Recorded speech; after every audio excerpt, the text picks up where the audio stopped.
So March of the Robots is finally over, and I've actually finished the whole thing, the whole 31 days of doing a challenge. It's been interesting, it really has. Normally I draw fairies or fauns or sort of mystical magical creatures, and I've never really drawn robots before, but I have actually been working on a picture book. I finished writing it last year based on a robot, so I thought this would be a really good opportunity for me to actually do some character development and really just get into that kind of subject matter and just play, really. So I've chosen the format of just watercolour paper with Promarkers and watercolours. All the materials will be listed below. But yeah, let's go take a look at what I've been up to. Well, I hope this is recording properly. I'm working on my, I'm doing this on my DSLR, so if you prefer the image quality or any of that sort of stuff, just let me know. But today, let's just get straight to it, because I hate those videos where they spend half an hour looking or chatting about a single image. So here we go. Anyway, this is the first one I did, day one, which is just a plain robot. I do put ghosts in the bellies. That's kind of one of the little things I've been working with recently. That's coming from my other fairies and fauns.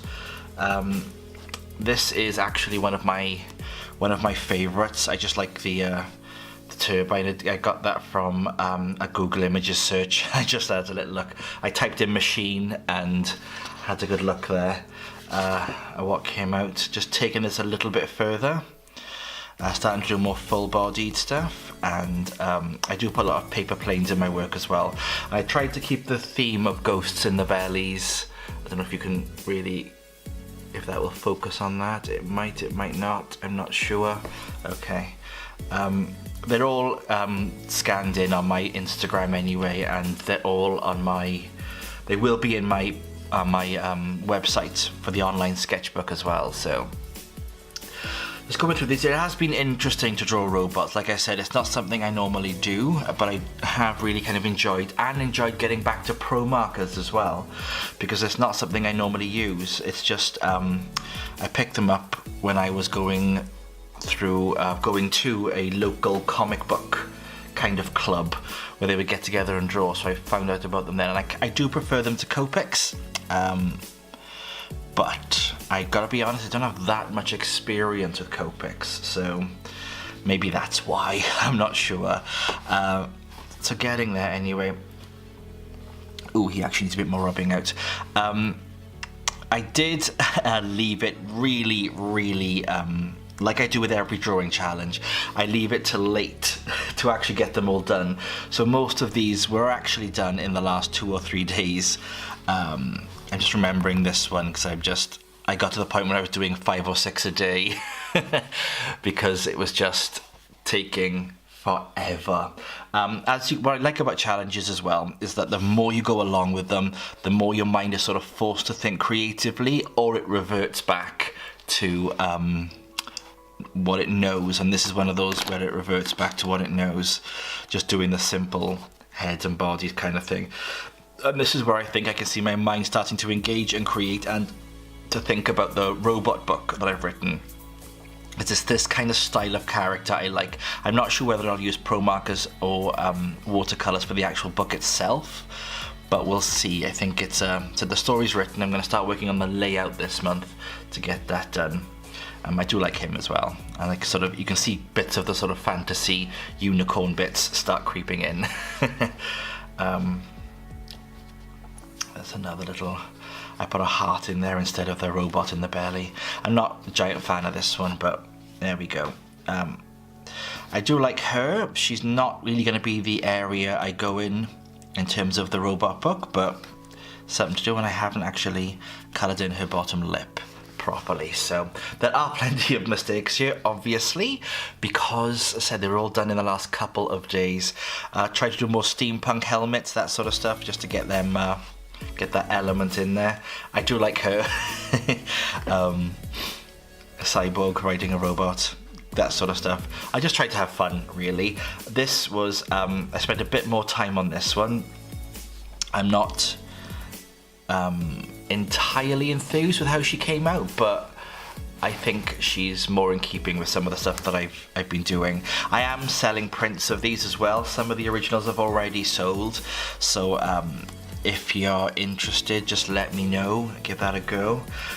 This point I did kind of start to think more about a story and putting the robots alongside other characters. Just to get them in there. And I have this, for some reason, I have this thing about drawing people holding or drinking coffee at the moment. I'm not entirely sure where that's come from. This was obviously because it's Easter weekend. So I decided to draw a little bunny with a robot.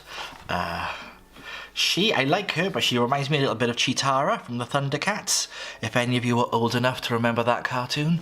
But I'm keeping on going with that. And then there's her. Not entirely sure if I'm done with the highlighting of this one. I actually don't think I am, so I may add a little bit more to her later. I wanted to carry on with the sort of the puppet theme. Again, I'm not done with the highlighting on this one, but I'm just going back over them because again, I did the last ones in a big rush, so I'm catching my mistakes now. This is kind of a meditation one because I like to meditate every day just to keep my brain sane, and I kind of like how she came out. There's dog hairs over everything. Any artist out there with any form of pet will understand that doing any kind of art revolves around making sure, or limiting, you're never going to make sure, limiting the amount of dog hair that ends up on your paintbrush or on your artwork.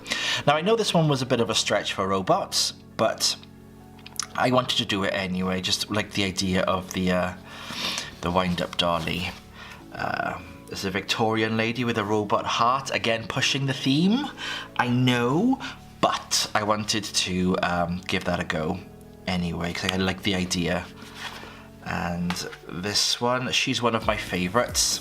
I think it's just telling more of a story there, seeing more of a conversation and an interaction, and that sort of thing. And then there's, she's the last one.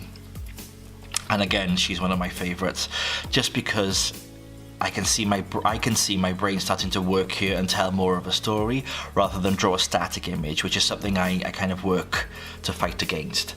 Like I said, all of these are available for prints. I'll see if I can tighten in on this one actually. Will it let me? Will it let me? Oh, it will. Okay. I'll see if I can tighten in. Yeah, because I am selling prints of these, the originals, so most of them are still up for sale for the moment, but some of them have already gone. So keep checking on my Facebook and my Instagram to see which ones you're after, or leave a comment below and I'll sort something out for you. Okay? So that's March of the Robots over and done with. I definitely do recommend this challenge if it's something you want to get into next year, or if you just want to do it at any point, because it really does, like every art challenge, it gets your brain working. So now April, I'm not aware of any drawing challenge happening this month, but I am going to join in for Mermaid and for Unicorn, which is something I only recently discovered. I'm not sure whether to do more watercolor pieces or work on my canvases, because I have been getting those finished recently, because I preferred working on acrylics, I do, but the watercolor stuff is a very good way of getting quick images out easy, and in my quest to make more affordable art, it is cheaper to make, it is quicker to make, and it helps me to just get, rather than putting all of that stuff in my sketchbook and then not be able to sort of sell it or offer it out to people, if I do it on watercolor paper, then it just tends to be a bit more accessible. But I am still doing my sketchbooks, and I think one of the next few videos you'll see will be the sketchbook review, which has been an absolute beast, and I can't wait to share that with you. So that's it, and that's it from me for today then. So thank you for joining me on my March of the Robots flip through. I hope you've enjoyed, and I shall speak to you all soon.